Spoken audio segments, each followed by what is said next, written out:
likes a good death. Probably not. Death, egodeath, nirvana, and freedom from suffering is the topic of today.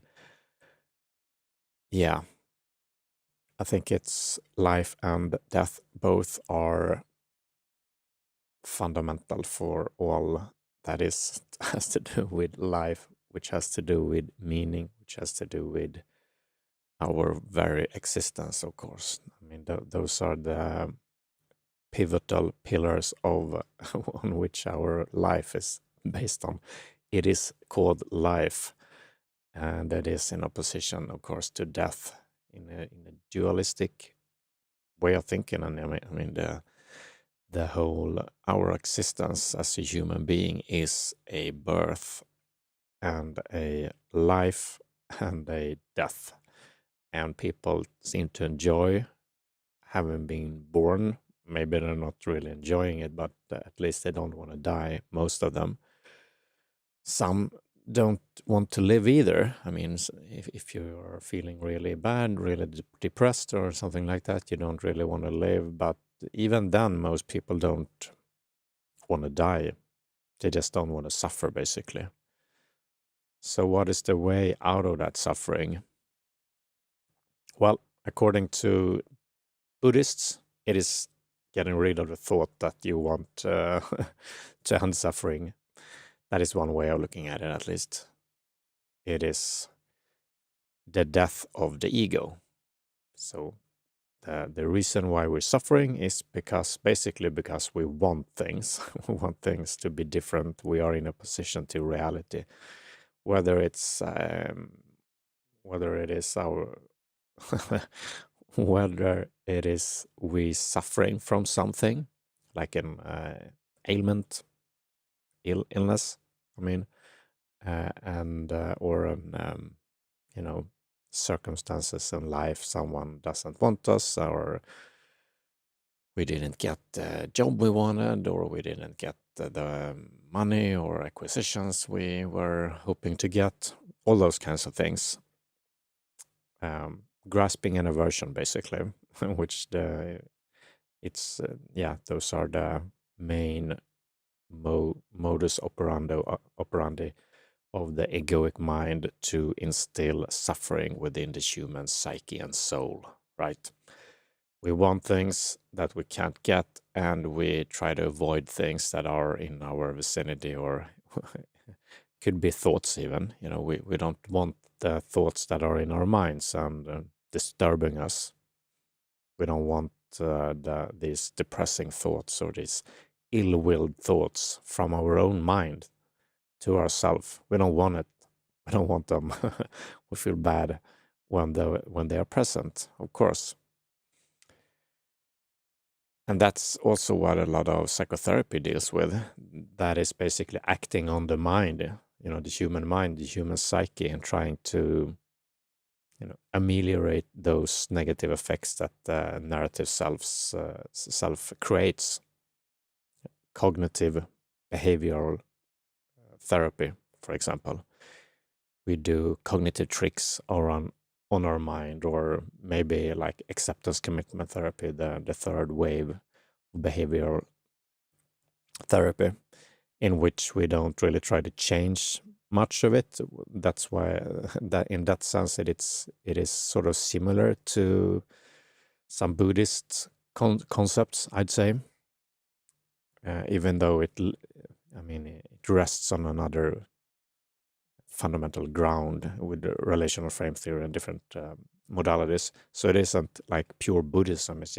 But it's very similar in certain ways, at least in practice. So in the very name, even acceptance.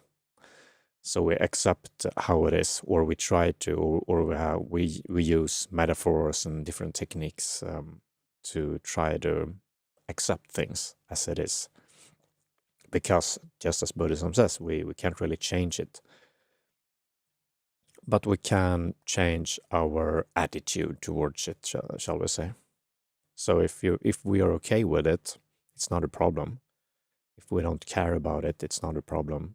If we're not being bogged down by even very negative thoughts, it's not a problem for us. Even depression in itself. I remember Chogyam Trungpa Rinpoche, famous Tibetan teacher. He wrote a few books. I can't remember any of them. Cutting Through Spiritual Materialism was one of them, and Sacred Path of the Warrior was another one. Both that I really enjoyed, at least. He actually, this is also like a myth within a lot of spirituality, that at least as far as as I see it, at least, that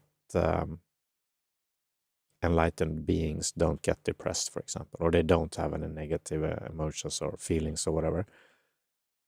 Chogyam Trungpa Rinpoche, who was like a top-notch teacher, I mean, yeah, I don't know, I don't want to go into it, but he wasn't perfect by any means in terms of his actual behavior towards students and living his daily life. But in terms of realization, I think most people agree that he was truly realized within that tradition, at least.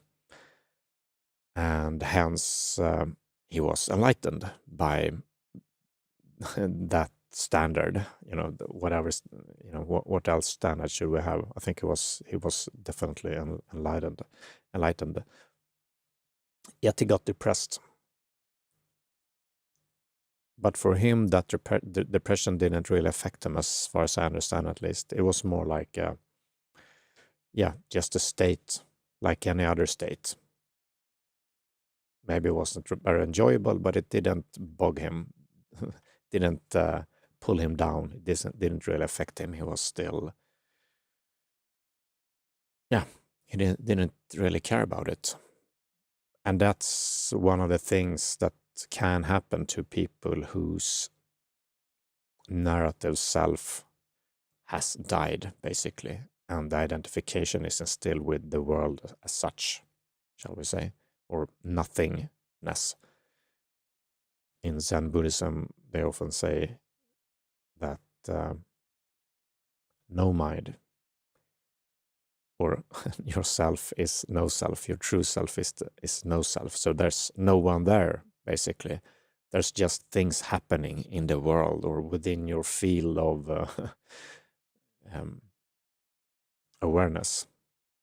So there are, lights, there are maybe people, there are birds in the sky, there are cars on the street, there are, whatever it is in your vicinity. There are also states particular to that very organism from which you are looking out of in your experience. And that organism has, different states, brain states. It can have, the leg can hurt, for example. Can be pain in the leg. There can be negative thoughts or positive thoughts, and different types of states, like depression can be seen as a state, which is just a state for that realized person, because they are not neither identified nor non-identified in a way, but definitely not identified. That's the whole point of it, or that's the first step, at least, in the enlightenment realization journey. And then the goal of acceptance commitment therapy becomes your daily existence. You don't even need to do anything. You don't need to do any training, any practice. You don't need to do any cognitive behavioral therapy. That can still be great for different behavioral patterns or different, anomalies or dysfunctions within your persona.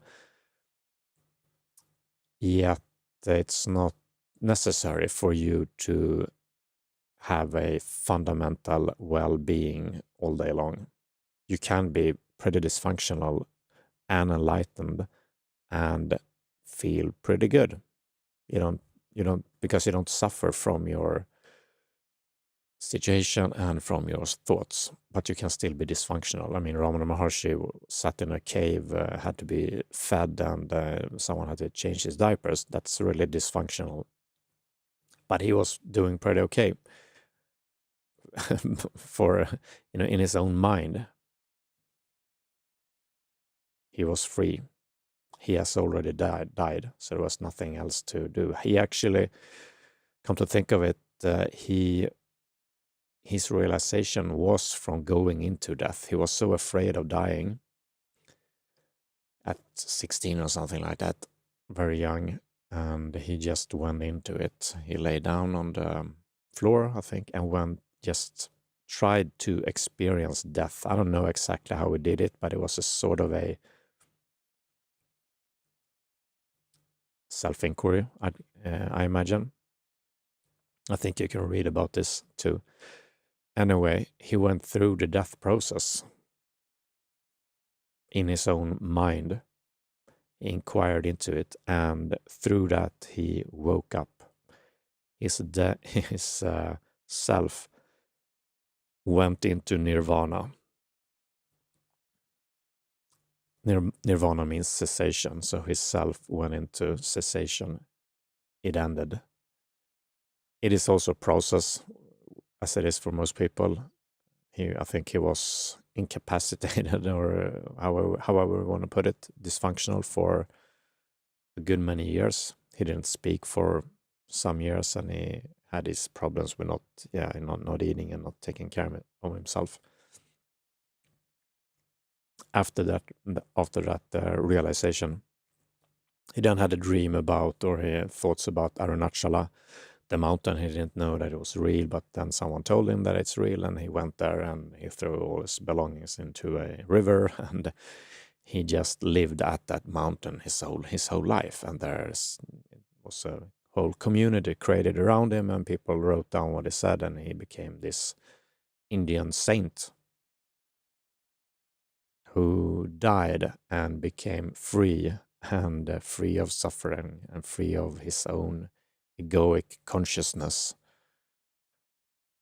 Just like you can, just like everyone can. His process of doing that was self-inquiry, which is basically, well, his question was to say the simple question, or ask the simple question, who am I? And he did that, or I don't know what degree he did that, but he taught it for a good many years. He taught it to people who came by him and said, how do I attain enlightenment? How do I get hold of the true self, not the small self? How do you do it? And for some people, at least, he gave that teaching: inquire into who wants to know. To whom do that thought arise? Who am I? That is the question, which is similar to the question in what's called like a breakthrough koan within Zen Buddhism. They have this breakthrough, like the first koans, that sometimes, who am I? What is this? What am I? Those kinds of questions, which are also can be seen as self-inquiry. He also, Ramana Maharishi, that is also taught in silence, as far as I know, to a great extent, to a great degree. Silence itself being the teacher of nothing, of, literally nothing. No birth, no death, no coming, no going. I had this Thich Nhat Hanh's, the late Thich Nhat Hanh, he had a translation of the Heart Sutra, which is a sutra in Buddhism, and it's one of the big ones, one of the best ones, one of the most prolific texts there are. And I'm not going to read all of it, but in one paragraph it says, all phenomena bear. So this is Thich Nhat Hanh's translation. There are different translations of the Heart Sutra. It's written in Sanskrit, so it's up for interpretation, of course. But this is his one, and I think it's a good one. There are other ones that are good too. All phenomena. This is this is from the Heart Sutra. All phenomena bear the mark of emptiness. Their true nature is the nature of no birth, no death, no being, no non-being, no defilement, no purity, no increasing, no decreasing. Yeah, so speaking of birth and death, being or non-being, in the end, according to the Heart Sutra at least, according to these mystics, I see Thich Nhat Hanh as a mystic. You know, the mystical traditions with all the major religions like Christian mysticism or Sufism within Islam or Kabbala in Judaism. And here we have, is it Theravada Buddhism he's from? I'm not sure. Anyway, no birth, no death, no coming, no going, no nothing. So when we speak about death, in one way, we can say that Buddhism says that we are suffering because our grasping and aversion, and we end the grasping and aversion by seeing through it, by inquiring into who we are. But the reason isn't just that we realize that our self is no self, or depends on what perspective you take, but you can disidentify from the narrative self, from the self-referential thoughts, and see them as the clouds in the sky. You have those negative thoughts and you're not identifying with it. That can even happen within psychotherapy, as I said, to some degree. This is different, though. This is from the Heart Sutra. This is way beyond that. This goes to the core of everything. This is the highest teaching, shall we say, which is way beyond what we are actually able to even understand or comprehend, but it is an actual experience of existence. This is not just words or philosophy. It is our own very existence when we look deeply into it, or it can be. You have to decide for yourself if you believe it or don't believe it. I don't think you should believe anything that you just hear about, just like I think some famous Buddha even said himself, don't believe me, inquire into it, just as you inquire into who you are. And when you realize who you are, you also, or at least you can, go even beyond that and realizing that, the phase that were before your parents were born is this no birth, no death phase or existence. What is that? Yeah, it goes by many names, I guess. I really like the end of it too, the Heart Sutra, because it speaks to this going beyond our understanding, going beyond our imaginations, thoughts, feelings, perceptions, mental formations. And it says gata gata, paragata, parasangata, bodhisva, and 3 times over. So gata means beyond, and paragata is even more beyond, and parasamgata is even more beyond, and bodhi is like awakening or enlightenment, and svaha means basically hallelujah, great. So we go beyond, even more beyond, even more beyond awakening, enlightenment. Oh, how wonderful. That is the final teaching. That is the ultimate teaching. That is the, apart from silence, I guess. That is the question, or that is the answer to the question, what is this? What is the nature of reality? Whatever question you even have. There's no real answers in terms of thinking mind, because the narrative self is the one telling the lies. The thinking mind is not your friend. So it cannot give you any answers. In actually, it's like it's not an enemy either. It's just not neither friend nor not friend, shall I say. And going through an ego death is the identification with the narrative self ending, or to some degree, or to a lot degree. To some people, the egoic mind, in terms of actual narrative thoughts, self-referential thoughts, actually falls away completely. So there are no thoughts anymore, apart from planning and problem solving, things like that. Of course, there is thinking there, but the narrative self is no longer there. There's no person there anymore. It's just a beingness, or neither being nor non-being, and that is freedom. It is freedom from 99% of suffering, because there is no one there.